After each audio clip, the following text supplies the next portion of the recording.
こんにちはなのだ。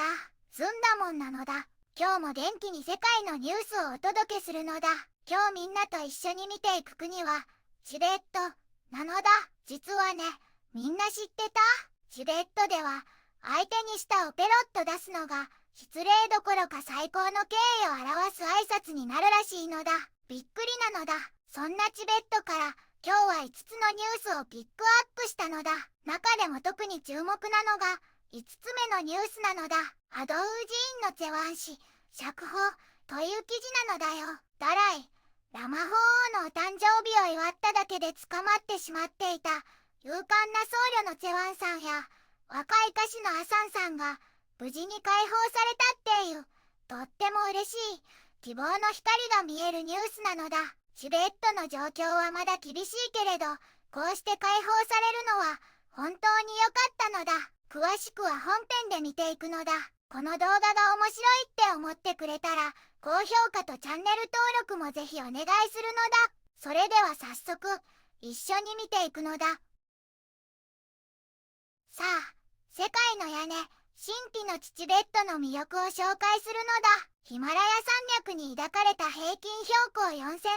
トルを超える高地に位置し、世界の屋根とも呼ばれるこの場所は壮大な自然に囲まれているのだ。コトラサはダライ・ラマ法王がかつて居を構えたポタラミアがそびえ立つまさに精神的な中心地なのだ。チベットにはダライ・ラマ法王を中心とする独特のチベット仏教文化が深く根付いているのだ。その歴史は古く、かつては独立した王国として栄え、政教一致の体制が長く続いていたのだ。現在は中国の一部としてチベット自治区が設置されているけど、自治権の回復や伝統文化の保護を求める声も根強いのだよ。人口はおおよそ360万人ほどで、人々はチベット仏教を生活の柱としているのだ。色鮮やかなタルチョが風になびく様子や、巡礼者がマニ車を回す姿は、見る者の心を打つ光景なのだ。薬の放牧や大麦栽培といった農業、牧畜が主な産業で、近年は観光業も少しずつ発展しているのだ。現在では地球温暖化による氷河の後退や独特の文化、言語の継承が大きな課題として注目されているのだよ。また、ダライ・ラマ法王の動向や国際社会からのチベット問題への関心も常に高いのだ。神秘的な魅力あふれるチベットにぜひ思いを馳せてみてほしいのだ。一つ目のニュースなのだ。チベット人愛公言の若い中国人女性逮捕失踪という記事なのだ。みんな大変なニュースがあるのだ。チベットの文化や言語を深く愛する中国の若い女性が当局に逮捕されてから行方不明になっているのだ。彼女の名前はチャン・ヤーリさんで、チベット名ではワンツォさんと呼ばれているのだ。まだ22歳なのだ。フランスで勉強していた彼女が家族を訪ねて中国に戻ったところ、7月31日に雲南省で突然逮捕されたのだ。それからもう2ヶ月近くも経つのに、彼女の安否は全くわからないのだ。警察に携帯電話などの所持品も没収されてしまって、家族ですら情報を得られない状況なのだ。この状況を受けて、9月23日には国際人権監視団体、ヒューマン・ライツ・ウォッチが声明を出したのだ。彼らは、チャン・ヤーリさんが世界の多くの若者と同じように、差別に対して声を上げ、平和的に権利を行使しただけであり、何ら犯罪行為には当たらないと強調しているのだ。そして、彼女の即時かつ無条件の解放を強く求めているのだ。チャン・ヤーリさんのボーイフレンドであるカルさん、ヤーフェルさんは、彼女が最初からチベット語を熱心に学び、その言語に深い愛情を抱いていたと話しているのだ。彼がチベット語の文法や綴りを教えたのだって。彼女はチベットを支援するデジタルプラットフォームの編集者も務めていたけれど、その活動はチベットの自然環境や言語、文化を守るためのものだったのだ。事実に基づいた記事を掲載して意識を高めることが目的で、政治的な意図は全くなかったのだと、カルサンさんは力説しているのだ。これは文化への愛と尊敬の表現なのであって、政治犯ではないのだと訴えているのだ。シャン・ヤーディさんは中国のコナミ省出身で、フランスではビジネスを学びながら人権活動にも積極的に参加していたのだ。彼女はチベット仏教の熱心な信者で、チベット語への深い愛情を持ち、チベットの人々や文化を心から愛していたのだ。こんな素敵な女性が愛する文化のために活動しただけで逮捕され行方不明になるなんてとっても悲しいことなのだ。世界中が彼女の無事を願い、即時解放を求めているのだ。2つ目のニュースなのだ。チベット僧4年間消息不明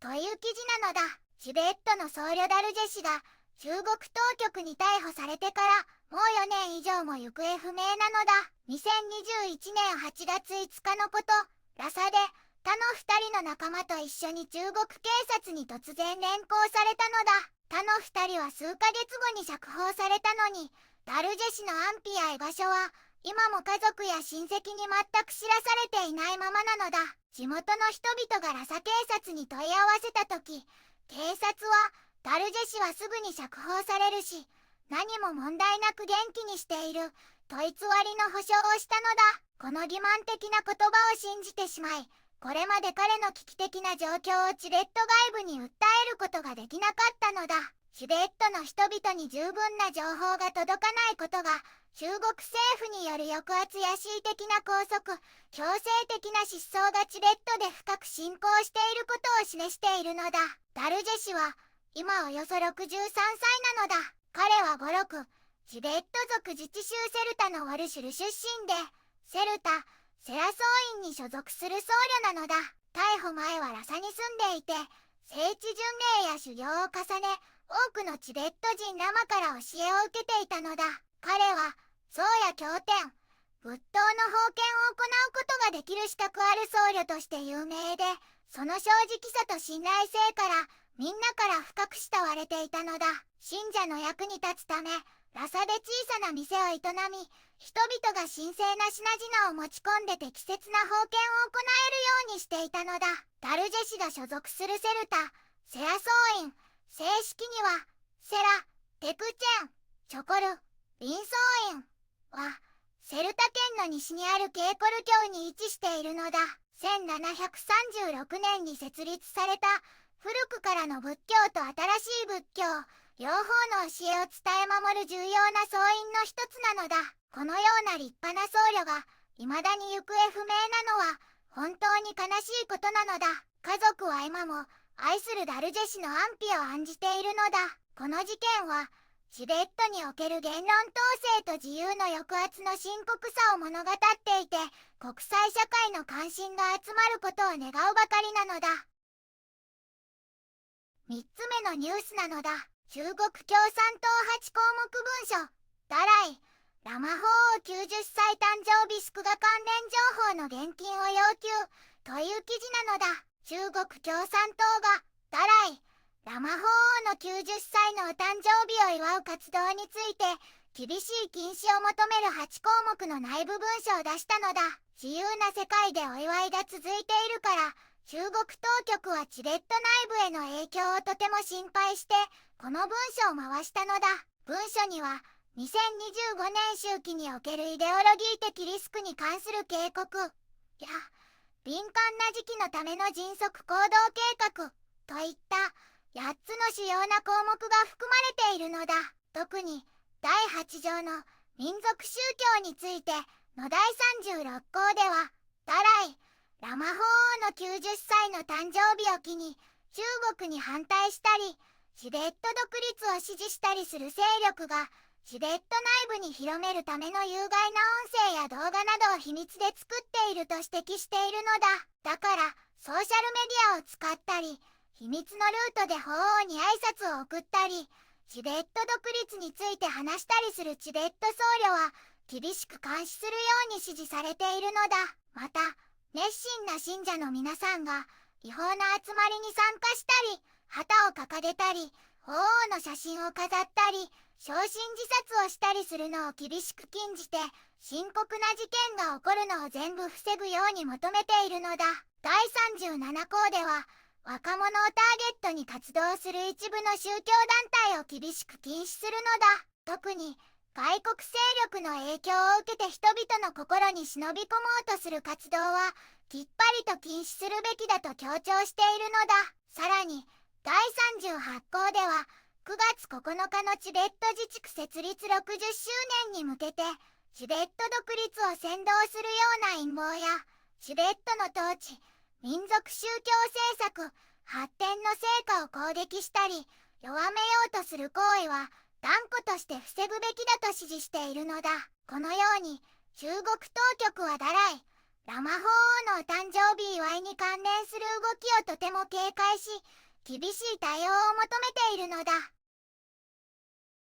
4つ目のニュースなのだ。アムドの参奏委員長シェルさん、ヤツォソンジャ、中国当局の迫害に抗議し自殺という記事なのだ。アムド地方にある参奏院の総委員長、シェルさん、ヤツォ氏が中国当局のひどい迫害に抗議して自ら命を絶ってしまったのだ。これは本当に悲しい出来事なのだ。総院では中国当局からの絶え間ない嫌がらせや弾圧が続いていたんだもん。特にひどかったのが18歳未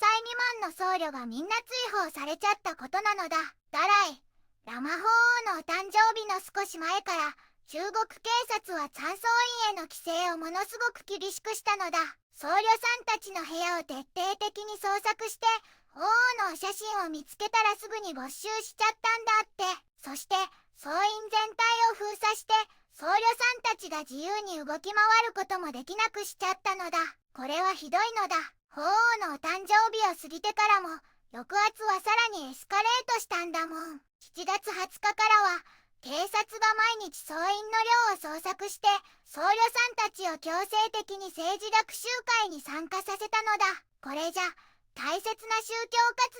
動なんて全くできないし、僧員の精神的な生活も完全に無視されちゃったのだ。僧侶さんたちの心は深く傷つき、強い憤りを感じていたのだ。しかもダライ・ラマ法王のお誕生日の期間には僧侶さんが近隣の遊牧民コミュニティで伝統的な儀式を行うことも禁じられたのだ。地域の人たちの長年の宗教的な習慣や自由まで奪われるなんて本当にひどすぎるのだ。僧侶さんたちの移動の自由もずっと厳しく制限されたままだったのだ。そんな耐え難いプレッシャーの中で8月18日の夜、総員の運営委員長だったシェルさん、ヤツォ氏はついに耐えきれなくなってしまったのだ。中国当局からの絶え間ない嫌がらせや脅迫、迫害に抗議して総員の店舗に嗅いで自ら命を絶ったのだ。去年52歳だったんだもん。シェルさん、ヤツォ氏は参奏院の僧侶たちから広く尊敬されていたとても立派な僧侶さんだったのだ。学問も道徳も優れていて模範となる存在だったんだもん。今は僧院や周りの地域に厳しい制限があるから詳しい情報や写真はまだ手に入らないのだ。新しいことが分かったらまたお知らせするのだ。これは本当に自由がないと生きていけないって教えてくれる出来事なのだ。5つ目のニュースなのだ。アドウー寺院のチェワン氏釈放という記事なのだ。へへへ。チベットから嬉しいニュースが届いたのだ。アリュー総院の僧侶チェワンさんが長い拘束から解放されたのだ。チェワン・ドンゴさんはダライ・ラマ法王の90歳のお誕生日を祝う特別な帽子のお写真をインターネットで共有したことで7月1日頃に拘束されちゃったのだ。でも信頼できる情報筋によると約1ヶ月半の拘束を経て8月18日頃に無事釈放されたそうなのだ。今はアリュー村のご自宅に帰れたみたいだけどまだ自由に活動できるかどうかは不明なのだって。セワンさんは子供の頃からアリュー総院で修行を積んでいて逮捕される前はマディアミカ、柔道、哲学っていうすごく深いお勉強をしていた優秀な僧侶さんなのだ。さらにもう一人チベットの若いカシュアサンさんも解放されたのだ。アサンさんは法皇のお誕生日のお祝い中に友人さんと一緒に平和の王子っていう歌をカバーして演奏したことが理由で捕まっちゃったのだ。チベット内部の情報筋からの報告によると、アサンさんは今ご家族と一緒にいて安全なのだって。でも SNS に顔を出すことは許されていないみたいなのだ。アサンさんはオンラインではつくてという名前で親しまれていて、奥さんと1歳ちょっとの息子さんがいる上にもうすぐ2人目のお子さんが生まれる予定だったのだ。だからご家族みんなで安心できて本当に良かったのだ。法皇のお誕生日を祝うだけでも捕まってしまうなんて、チベットの状況はまだ厳しいのだ。でもこうして勇敢な人たちが解放されるのは希望の光なのだ。世界の屋根、チベットの壮大な文化と信仰は今厳しい現実に直面しているのだ。愛する文化を語った若者の逮捕や僧侶の消息不明、さらには抗議の自殺まで心が痛むニュースが続くのだ。ダライ・ラマ法王のお祝いも禁じられているけど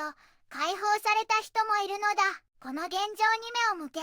チベットの平和な未来を一緒に願ってほしいのだ。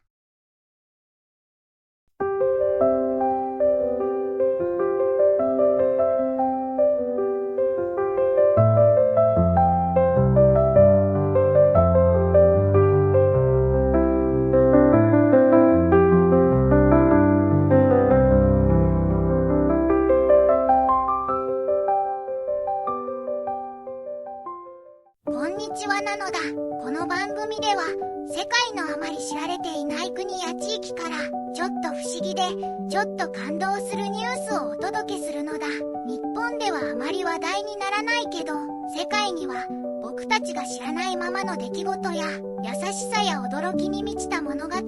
くさんあるのだよ。テレビでもネットでもあまり見かけないけれど、本当はもっと伝えられるべき小さな世界の声、そんな声を僕と一緒に見つけに行くのだ。さあ、一緒に知られざる世界の旅を始めるのだ。